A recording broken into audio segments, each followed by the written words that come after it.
He walked into the hospital expecting a routine business meeting, until he saw 3 little girls in identical pink dresses crying outside the ICU, and one of them looked up at him with his own eyes. Grace Thompson had never planned to stop. The visit to the hospital was strictly business. He was there to finalize a funding proposal for a state-of-the-art expansion wing. Everything about his life ran on precision: his schedule, his speech, his thoughts. He moved with the efficiency of someone who had long ago traded emotion for execution. Dressed in a flawlessly tailored navy suit, his briefcase in one hand, his phone in the other, he stepped out of the elevator on the 4th floor, ready to walk straight into a closed-door meeting with the hospital board. But that was before he saw them. Just outside one of the patient rooms in the hallway, 3 little girls stood side by side, their tiny hands clinging to each other. They couldn't have been more than 5 years old. All 3 were blonde, wearing simple pastel pink dresses, their faces stained with tears. One girl hugged a stuffed rabbit so tightly it looked like it might fall apart. Another wiped her eyes with the back of her hand. The third stared blankly at the floor, her lips trembling. It was the kind of image you don't prepare for, something so out of place in his carefully ordered world that he almost kept walking. But then one of them looked up. Her eyes were the first thing he noticed, wide, brown, and too familiar. Something about the curve of her cheek, the shape of her mouth, the way her eyebrows lifted slightly in distress, it all hit him like a memory he didn't expect to confront. He stopped in his tracks, not knowing why, just knowing he couldn't take another step forward. There were no nurses around, no adults in sight. The girls were alone. Something twisted in his chest as he walked toward them, slowly, like approaching a fragile animal that might bolt at any moment. He cleared his throat gently and crouched to their level. "Hey," he said, keeping his voice soft. "Are you girls all right? Did you get separated from someone?" The tallest of the 3 shook her head. "Our mommy's in the ICU. They said we can't go see her yet." He paused. "Are you waiting for someone? Is someone coming to pick you up?" All 3 shook their heads in unison. "There's no one else," the girl with the stuffed rabbit said. "Just her. Just mommy." Grace felt his breath hitch. He had no idea why he stayed kneeling there, why he suddenly felt the need to know more. There was something magnetic in the way they looked at him, something that pulled at parts of him he had ignored for years. He wanted to comfort them, but more than that, he needed to understand why he couldn't look away. Then, the smallest of the 3 took a tiny step forward and tilted her head. "Do you work here?" she asked. "No," he replied. "I'm just here." She studied him for a moment, and then softly said, "You look like someone mommy talked about before." Grace felt the ground shift under him. He opened his mouth, but nothing came out. That was the moment something in his carefully built life began to break, not violently, but quietly. A single crack through the surface of certainty, and he hadn't even reached the meeting room yet. Grace couldn't move. He remained crouched in front of the 3 girls, feeling like the world around him had slowed to a strange, surreal pace. Their words echoed in his mind, especially the last one, "You look like someone mommy talked about." It wasn't just the resemblance or the way they stared at him with wide, uncertain eyes. It was the feeling deep in his chest, the sudden certainty that this wasn't a coincidence. He didn't know what to do with it, didn't know where to place the weight of that realization, so he did what he could, he stayed with them. He gently asked their names, and they introduced themselves in soft, slightly trembling voices: Maddie, Chloe, and Jane. Each name was like a small stone dropped into water, rippling through memories he hadn't touched in years. He asked about their mother, and they told him her name was Emma. That name was no stranger. It hit him like a punch to the stomach. He remembered Emma perfectly, the warmth in her voice, the way she used to laugh at things no one else found funny, how she had once looked at him like he was the only man in the world. They had shared something real, something brief but unforgettable. And then she had vanished. They hadn't spoken in 5 years. He had searched once, half-heartedly, early on, but work had swallowed him whole, and he had let her memory drift further and further away. Until now. Until these 3 girls who looked like they might carry pieces of him in their faces were standing in a hospital hallway with nowhere to go. Grace stood slowly and glanced around. Still no staff had come to check on the girls. He felt an unfamiliar frustration build inside him. How could no one be helping them? He pulled out his phone and walked to the nurse's station. When he got the attention of the woman behind the counter, he kept his voice steady but firm. "There are 3 children alone in the hallway outside ICU room 402, he said. "They've been waiting there for who knows how long. Can someone check on them?" The nurse blinked, then looked toward the corridor. "Oh, yes. That's Emma Rivers' room. The girls have been waiting most of the day. We've been short-staffed, and since they weren't technically patients." He didn't let her finish. "They're 5. And they're terrified. Someone needs to be responsible for them." She gave him a slightly defensive nod. "I'll notify the social worker." But Grace had already turned back. He didn't need someone else to step in. He couldn't explain it, but he felt something shift inside him. A sense of urgency mixed with responsibility. It wasn't charity. It wasn't guilt. It was something far deeper. When he returned to the girls, they were sitting on the floor now, holding hands, huddled close. He crouched again, this time more slowly. "Your mom," he said gently. "She and we knew each other a while ago." Chloe, the middle girl, tilted her head. "Are you a friend?" "I think I used to be," he said quietly. "Mommy never talks about friends anymore," Maddie added. "Only work. And bedtime stories." Grace felt something inside him crack again. They talked a little more, about their favorite cartoons, their favorite colors, and what they missed about home. None of them cried anymore, but they still clung to one another as if letting go would shatter the fragile safety they'd built in that hallway. When the social worker finally arrived, a kind woman with tired eyes and a clipboard, Grace stood to meet her. She asked who he was, and for a brief moment, he didn't know what to say. "I'm someone who used to matter to their mother," he said. "And I think I might matter to them too." He stayed while the girls were taken to a small waiting room with toys and juice boxes. He gave his number to the social worker and asked for updates. He wasn't sure what would come next, but one thing was clear, he wasn't walking away. Not from Emma. Not from these girls. Not from the life that had just reappeared without warning and demanded to be faced. The hours that followed passed in a haze for Grace, but everything inside him remained sharply alert. He hadn't returned to his meeting. The thought of discussing funding proposals while Emma lay unconscious in intensive care and 3 little girls waited alone in a side room felt almost grotesque. Instead, he spent that day and the next trying to understand what had happened to the woman he once knew and the life that had unfolded in his absence. He learned from the social worker that Emma had been admitted the previous night following a sudden medical crisis. Details were sparse, but the seriousness was clear. She was unconscious and stable, but in critical condition.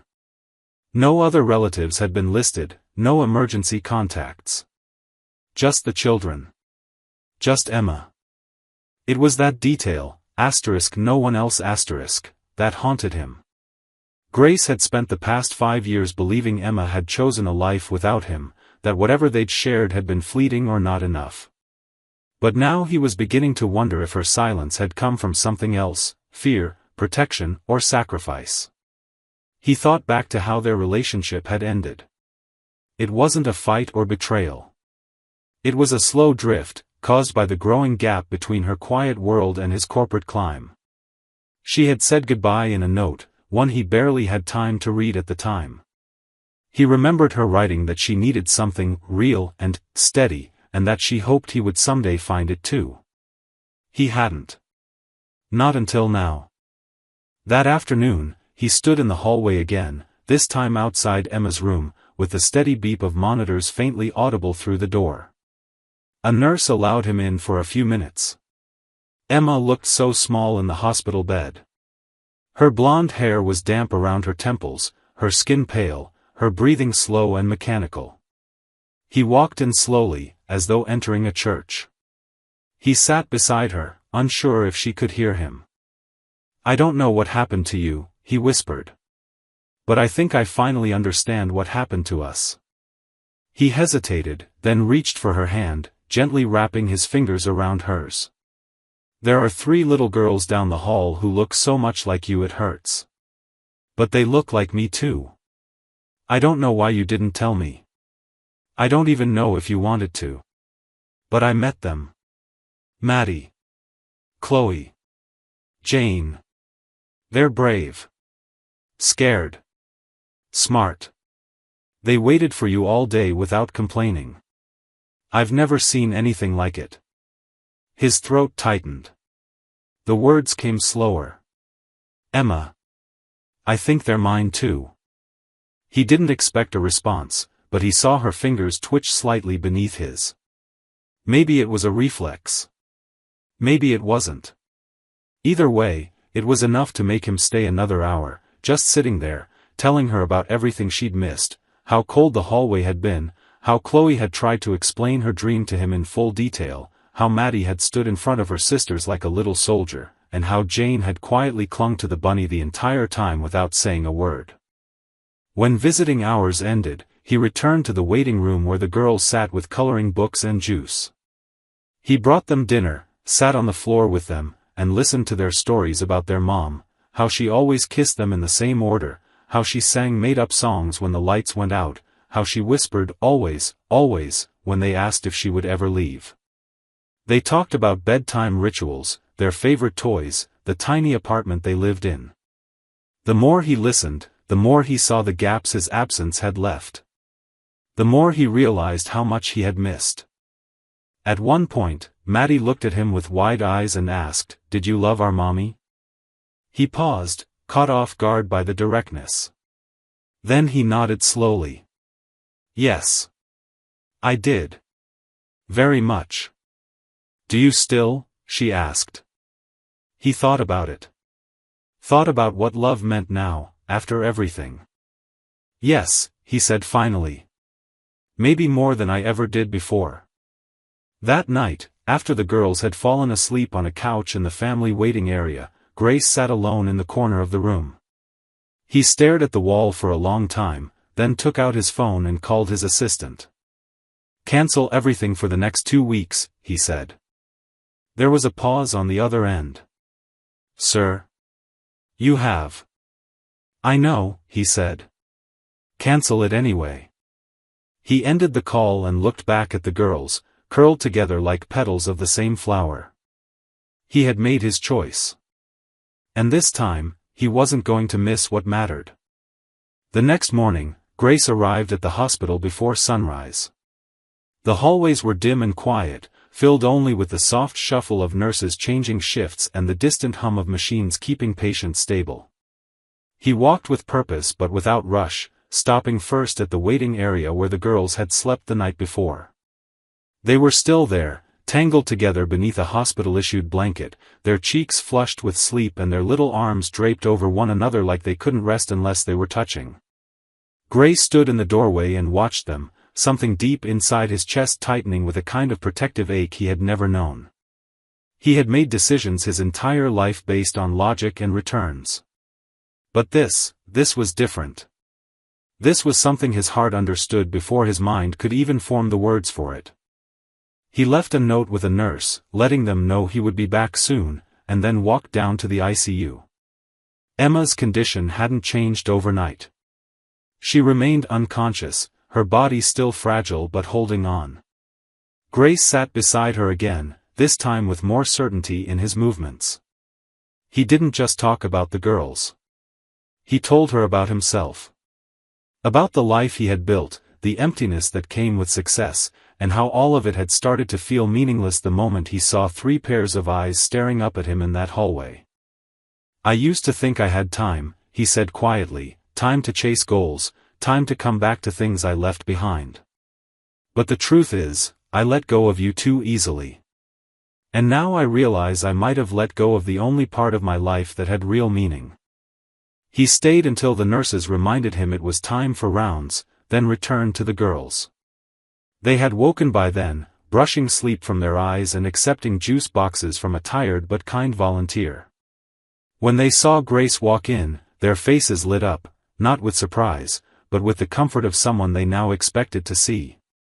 It startled him how quickly he had become a constant in their eyes. He sat on the floor with them again, listening as they took turns explaining the names of their stuffed animals and which cartoons they hated. Jane, the quietest of the three, leaned into him without saying a word, simply resting her head against his arm while she colored. He didn't move. He didn't dare. That afternoon, he met with the hospital's social worker again, this time with questions, not about visitation or policy, but about guardianship. He didn't know the system, but he wanted to. He wanted to do this right. He wanted to make sure that no matter what happened to Emma, the girls wouldn't end up with strangers, wouldn't be lost in the shuffle of paperwork and state agencies. He gave his name, explained his connection, and then, because he didn't want to delay even a moment longer, requested a DNA test. The social worker, a sharp but compassionate woman named Marissa, listened closely. She didn't make promises, but she saw the look in his eyes and the way the girls clung to him. She agreed to move the process forward as fast as legally possible. That night, Grace took the girls back to his condo. It was sleek, modern, cold in its perfect lines and polished glass.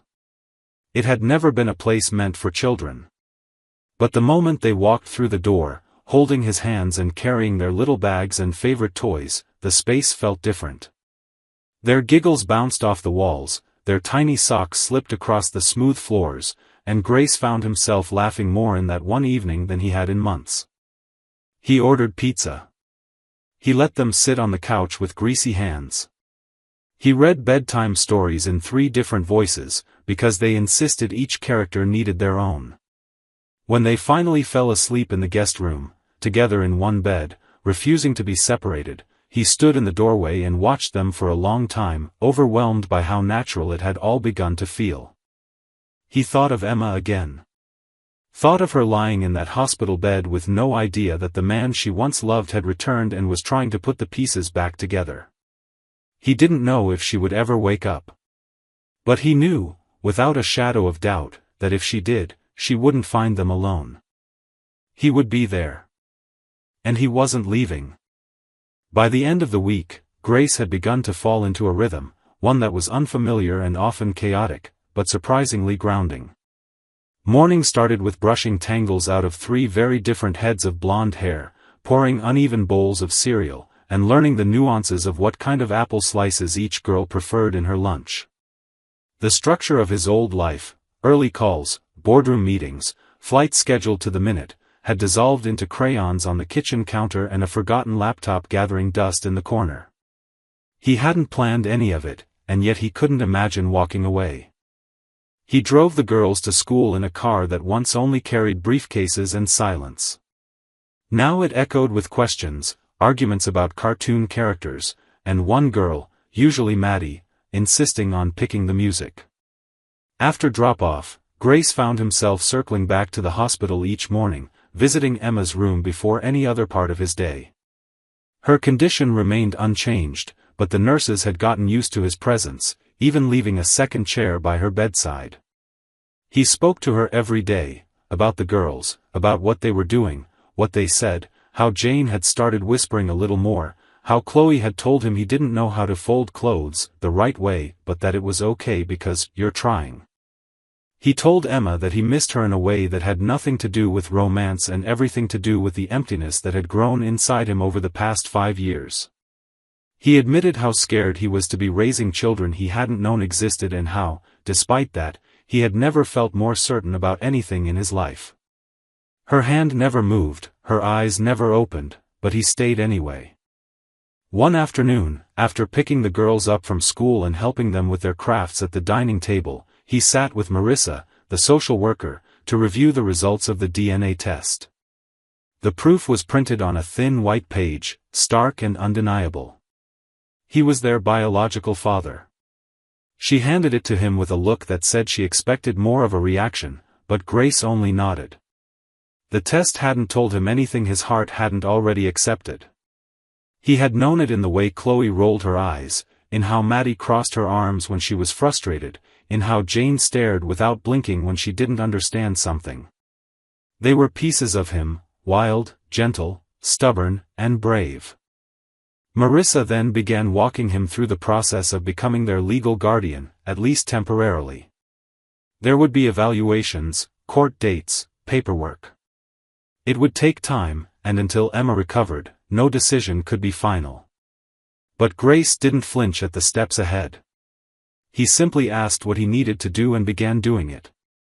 He even started researching preschools closer to his apartment, places that had music programs and outdoor space, and that didn't feel like holding cells. He asked the girls about what they liked and disliked about their current school, trying to make them feel included in decisions about their new lives. That weekend, he took them shopping for new clothes, not because they didn't have enough, but because he wanted them to have something that wasn't secondhand or worn at the knees. They picked dresses with sparkles and light-up shoes and insisted he get a bright red tie, so he could match. He wore it without argument. Later that evening, they all cooked dinner together, which mostly meant he cleaned up flour explosions and tried not to burn the pasta. When the girls finally went to bed, full of stories and sugar, Grace sat down on the edge of his couch, looking at the empty space around him and realizing it no longer felt empty. It was filled now, with tiny drawings taped to the fridge, mismatched socks under the table, and laughter still echoing down the hallway. His phone buzzed with a message from his assistant, asking if he would be available for a rescheduled board call in the morning. He stared at the screen for a long time before typing back a simple answer, "Not yet."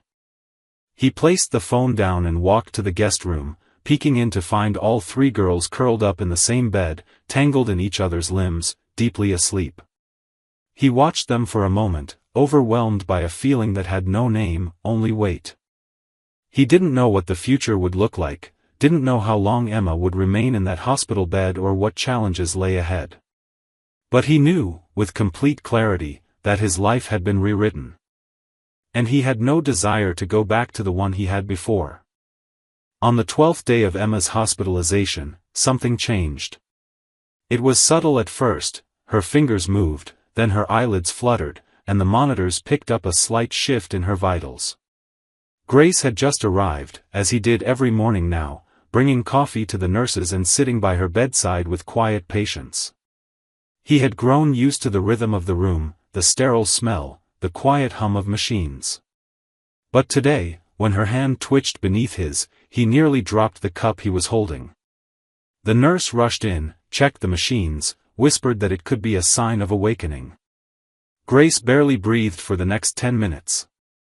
He leaned forward, spoke her name, watched her eyelids twitch again, and this time, slowly, open. Her gaze was unfocused, dazed, her lips dry and slightly parted.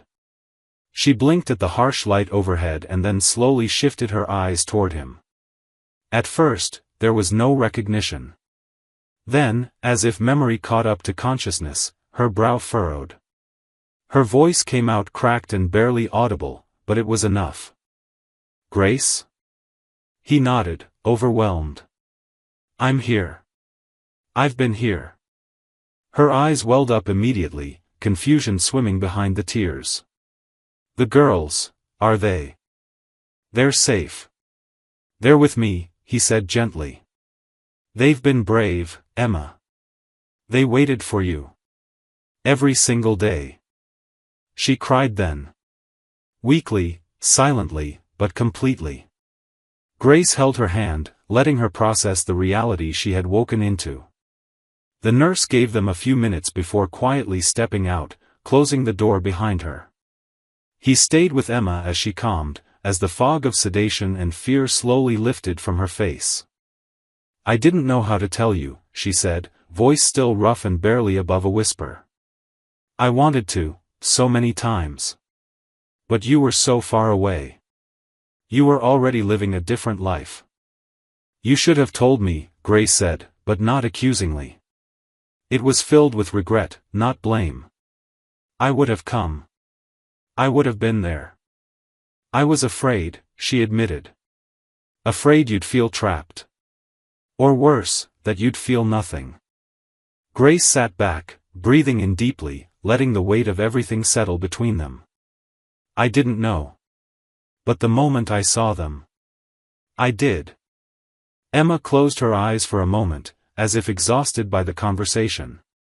When she opened them again, she looked straight at him, vulnerable and honest. Are you really here? He didn't hesitate. Yes. And I'm not leaving. He told her about the days she had missed, about the hallway, about how Maddie had stood tall like a little soldier, how Jane barely spoke but clung to her stuffed rabbit, how Chloe had asked hard questions and demanded answers. He told her about the pancakes he'd burned, the songs they sang in the car, the messy bedtime routines that somehow ended with all three of them in one bed. He saw her smile, tired but real, and for a moment he felt the world tilt back into place. When the doctor came in, they spoke in low tones. Emma's recovery would be slow. Her body was weak, and she would need rehabilitation. But the prognosis was good. She would recover. That night, Grace brought the girls to the hospital, not into the room, but just close enough. They stood outside the glass, and when Emma saw them, her hands trembled with emotion. The girls waved furiously, pressed their hands to the glass, and Emma pressed hers from the other side. She mouthed the words, "I love you," and all three girls did the same back. Maddie held up a drawing they had made that morning, for stick figures holding hands beneath a house with a sun in the corner. It said, "Home," in big, shaky letters. Emma cried again, and so did Grace. When they left the hospital that night, the girls were quiet in the car, holding his hands from the back seat. He looked at them in the mirror and said, "Your mommy's going to be okay?" Chloe asked, "And us?" He smiled softly. "You're going to be better than okay." Because now, they weren't waiting anymore. They were beginning. And for the first time, it felt like they were all part of the same story. The days that followed Emma's awakening were filled with slow progress, quiet miracles, and the kind of small victories that only mattered to those who had lived through uncertainty. Grace balanced hospital visits with school drop-offs, nighttime stories, and learning to braid 3 sets of blonde hair, imperfectly, but with effort that the girls never failed to praise. He had always thought multitasking meant juggling high-stakes deals and managing corporate crises. Now he understood that true multitasking was holding a sick child in one arm while flipping pancakes for 2 others who refused to eat them unless they were shaped like stars. Emma's recovery moved steadily. She began speaking with more clarity, sitting up for short stretches, even requesting to read notes the girls had written for her.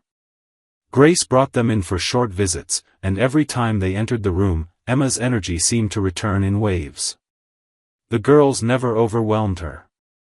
They were instinctively gentle, each offering affection in their own way. Maddie sat closest and asked about the machines. Chloe always brought stories to retell. Jane simply held her mother's hand, quietly watching her face with those large, thoughtful eyes. One afternoon, as Emma napped and the girls played with coloring books in the hospital lounge, Grace stood with Marissa by the window.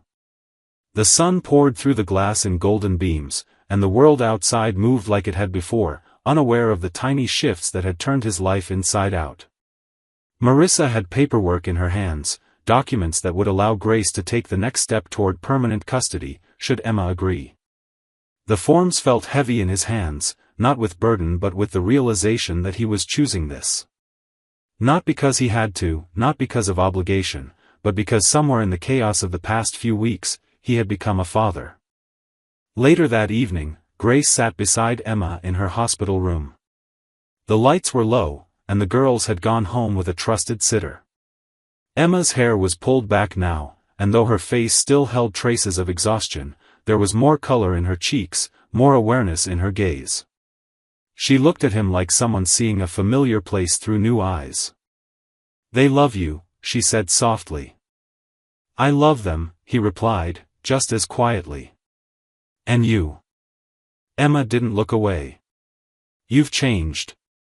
You're softer, but stronger somehow. I didn't know what I was missing, he said. Until I found it all standing outside a hospital room in pink dresses, crying. I wanted to protect them, she admitted. From everything, including you. I understand why, Grace said. But I'm here now. And I want to do this with you, not around you. They talked for a long time, not about the past or blame, but about logistics, hope, and the uncertain path ahead. Grace told her about the girl's new favorite bedtime song, about how Jane had finally started talking more when she was coloring, about Chloe insisting they all eat the same cereal because that's what families do. He watched Emma take it all in, and he saw something soften further in her. When she asked about the custody papers, he didn't push. He said he would wait. That her healing mattered more. That whatever decision they made, it would be together. She reached out and took his hand. I think we're already a family, she whispered. We just have to learn how to be one. That night, as Grace tucked the girls into bed, he realized how right she was. It wasn't about claiming a title or defining roles. It was about presence, about consistency, about the 1,000 small choices made each day to love, to show up, and to try. The girls were asleep quickly, their bodies curled in familiar patterns, their trust in him no longer tentative but full. Grace stood at the doorway and looked at them, 3 lives that had once been hidden from him, now the very center of everything. And in that stillness, he knew the hardest part was no longer the unknown. It was holding on to everything he'd found, and never letting go. A month later, the hospital room where Emma had once lain pale and unresponsive stood empty. She had been discharged just 3 days earlier, walking out with slow but steady steps, her daughters clinging to each of her arms like the strongest supports she could ever need. Grace had driven them home in his car, which had somehow become a second living room, filled with crayons in the glove box and cereal bar wrappers under the seats. They returned not to her old apartment, which had been vacated while she was hospitalized, but to Grace's home, now transformed. What was once sterile and minimalist had evolved into a space filled with warmth. There were toy baskets in the hallway, tiny socks stuck in the couch cushions, drawings taped to kitchen cabinets, and a table set for 5 every night, whether or not everyone was hungry. Emma's first night home, they all sat around the dinner table eating spaghetti that Chloe had insisted be dyed pink. The girls talked over one another, giggling and giving chaotic updates on school. Emma listened, teary-eyed at first, until she too began to laugh. Her laughter was quieter than before, tinged with fatigue, but it was real. Grace watched her from across the table, not with pity or apology, but with admiration. She had survived something that would have broken many people, and yet here she was, passing the salt, making sure Maddie wiped sauce off her cheek, and reminding Jane not to eat with her fingers. It was a kind of strength that inspired a new kind of reverence in him. As the days passed, their routine deepened. Grace adjusted his work schedule permanently, transferring leadership of several projects and even stepping down from his role as CEO, keeping only the chairman's position so he could be home for bedtime stories and school pickups. The business world saw it as a shocking pivot. Headlines described him as walking away at the top, but Grace didn't care. He hadn't walked away. He had finally walked toward something. Every morning started with breakfast made together, often a chaotic parade of spilled milk and mismatched shoes. Every evening ended with the girls curled up in pajamas, listening to one of Emma's stories or Grace's made-up space adventures featuring characters named after their favorite toys. On a Saturday in early spring, they threw a small party in the backyard to celebrate the girls' 6th birthday. Friends from school came, neighbors brought cupcakes, and someone had even arranged for a magician. But what stole the day wasn't the magic tricks or balloons, it was the moment Emma stood, microphone in hand, voice trembling, and thanked everyone for being part of what she called the most unexpected, most beautiful second chance life could offer. Then she looked directly at Grace, her eyes soft and steady, and said, "And thank you, for finding us when we didn't even know we were looking to be found." Later that evening, after the guests had gone and the girls were asleep surrounded by wrapping paper and glittery crowns, Emma and Grace sat outside on the porch beneath a string of lights. The night air was warm, the kind that settles in your skin like memory. They didn't speak for a while, just listened to the crickets and the faint sound of wind moving through trees. Finally, Emma turned to him. "Do you ever wonder what would have happened if we'd stayed in touch? If I had told you back then?" He shook his head, not with regret, but with clarity. "We might have had a version of this sooner. But maybe it wouldn't have been this version. And I like this one. It's messy and hard and completely out of my control, but it's ours." She nodded, leaning her head on his shoulder. "You're not the man I left." He smiled and took her hand. "And you're not the woman who walked away." They stayed that way in silence for a long time, watching the house that now held the 4 people who had become his entire world. The laughter, the challenges, the noise, the quiet, it was all real. And it was theirs. Inside, taped to the fridge among the drawings and reminders, was a piece of paper written in colored marker by the girls earlier that week. It read, in uneven, joyful letters, "Home is everyone being together. Always." And in that moment, Grace knew they weren't just a family, they were a miracle rebuilt from pieces he never knew he had lost, and he would spend the rest of his life making sure it never fell apart again. From an author's perspective, the ending of this story feels not only emotionally satisfying but deeply earned. It doesn't rely on dramatic twists or idealized romance to resolve the characters' struggles. Instead, it leans into something far more powerful: quiet redemption, chosen responsibility, and the slow rebuilding of trust. Grace doesn't become a hero overnight, he becomes a father by showing up, day after day, in the small, often messy moments that matter most. Emma's recovery, both physical and emotional, is believable because it's gradual, not rushed or romanticized. And the girls, each with their own personality and resilience, are never treated as props for Grace's transformation, but as full, vital characters who anchor the emotional core of the story. The final image of them all together, celebrating, laughing, living simply but meaningfully, doesn't feel like a fantasy. It feels like a life that was fought for and chosen. And that's what makes the ending beautiful. It's not about everything being perfect, it's about finally being real.